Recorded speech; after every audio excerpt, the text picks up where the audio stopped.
Hi, my name is Vanessa. I'm a respiratory care student for Malcolm X College, and today I'm going to talk to you about RAW and compliance. RAW is the frictional opposition of air moving through the airways. In other words, it's airway resistance.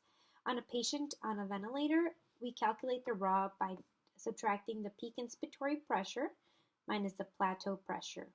Our peak inspiratory pressure is the pressure required to deliver the tidal volume, and that overcomes the elastic and non-elastic forces, which is our airways, our chest wall, and the alveoli. The plateau pressure is a pressure needed to maintain the alveoli inflated, so there's the absence of airflow. On a patient who is in a ventilator, our normal ranges is 5 to 10 centimeters of water.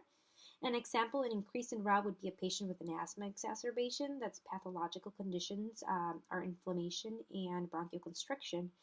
And to decrease RAW in this particular patient, we would give a corticosteroid to decrease inflammation and a bronchodilator to decrease bronchoconstriction. Compliance. Compliance is the ease at which the lung is distended under pressure.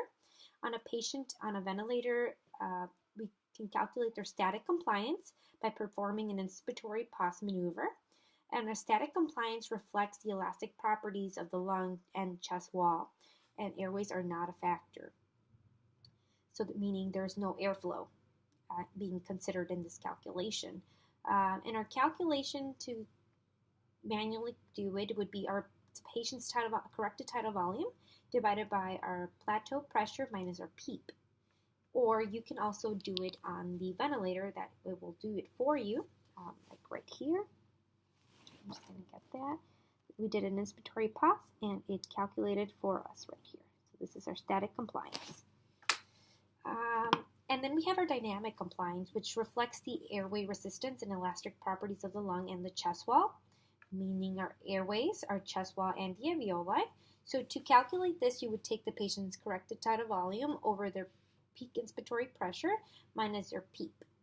An example of increased compliance would be a COPD patient that has hyperinflation, and a decrease in compliance would be a patient that has pneumonia or pulmonary edema, which is a restrictive disease. Thank you.